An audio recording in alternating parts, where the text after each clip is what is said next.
प्यारे विद्यार्थियों, आज हम सीखेंगे कूलाम का नियम। ये यूट्यूब चैनल भूमि क्लासेस कोचिंग क्लासेस बाकल का ऑफिशियल यूट्यूब चैनल है।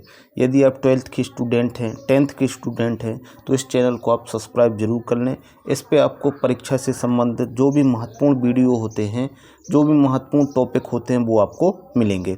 तो देखिए, कक्षा 12th फिजिक्स में एक महत्वपूर्ण टॉपिक है कूलाम का नियम।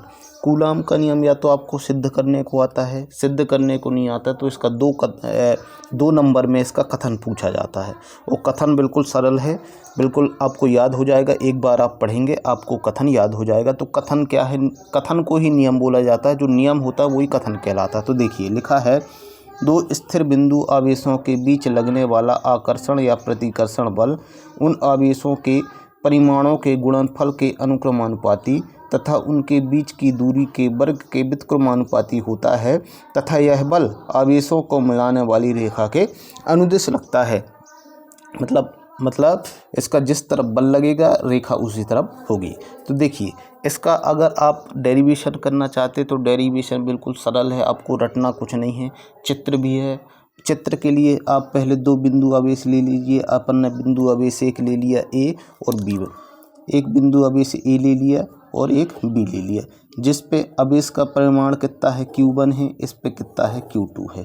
ठीक, माना Q1 और Q2 के दो परिमाण बिंदु आवेश एक दूसरे से r दूरी पर रखे हुए हैं तथा इनके बीच लगने वाला बल कितना है, F है। तो अब इसको हल कैसे करेंगे, देखिए पढ़िए। दो स्थिर बिंदु आवेशों के बीच लगने वाला आकर्षण या प्रतिकर्षण बल मतलब क्या होता है? बल मतलब F। तो ये बल लिखा है, ये F हो गया।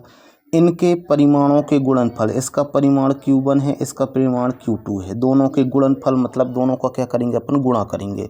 तो Q1 कर लिख दिए और Q2 दोनों को गुणा में लगा दिए। अनुक्रमानुपाती का चिन्ह लगा दिए क्योंकि यहाँ पे लिखा है अनुक्रमानुपाती। अब दूसरा पढ़िए, तथा उनके बीच की दूरी के वर्ग के, जो बल होता है इन दोनों के बीच की दूरी के वर्ग लगा दिए और इसका क्या लगा दिए, व्युत्क्रमानुपाती मतलब क्या होता है, उल्टा। तो ये वर्ग लगा दिए और इसको क्या लिख दिया अपन ने, उल्टा लिख दिया, मतलब एक के बटे में लिख दिया।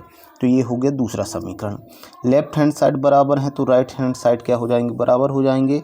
तो F अनुक्रमानुपाती, ये लेफ्ट हैंड साइड बराबर है तो इनको अपन ने क्या कर दिया, बराबर लिख दिया। जो गुणा में था उसको गुणा में लिख दिया, जो बटे में था उसको बटे में लिख दिया। इसके बाद अनुक्रमानुपाती का चिन्ह हटाया। अनुक्रमानुपाती का चिन्ह हटाया तो क्या हो गया, K आ गया, जहाँ K एक नियतांक है जिसका मान मापन की प्रकृति और पद्धति पर निर्भर करता है। जैसे अगर अपन को SI मात्रक में देखें तो K बराबर 1/4 पाई एप्सिलॉन नॉट होता है, 1/4 पाई एप्सिलॉन नॉट। ठीक, तो K की जगह अपन रख देंगे 4 पाई एप्सिलॉन नॉट। तो ये रख दिए अपन ने 4 पाई एप्सिलॉन नॉट। K1 गुणा K की जगह रख दिए अपन ने 1/4 पाई एप्सिलॉन नॉट। Q1 गुणा Q2 बटे r की घात 2 रख दिया। और इसका मात्रक क्या होता है SI पद्धति में, न्यूटन। इसके बाद अगर CGS पद्धति में देखें तो CGS पद्धति में K बराबर क्या होता है, 1 होता है। तो जहाँ पे अपन ने ये K है, K की जगह कितना रख दिए, 1। तो क्या हो गया, Q1 गुणा Q2 बटे r की घात 2 और इसका मात्रक होता है डाई।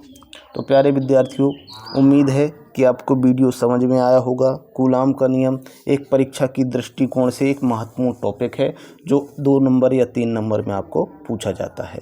तो चैनल को सब्सक्राइब कर लीजिए, वीडियो अच्छा लगा हो तो शेयर कर दीजिए और चैनल पर बने रहे। इस चैनल पे आपको ऐसे ही वीडियो मिलेंगे। धन्यवाद।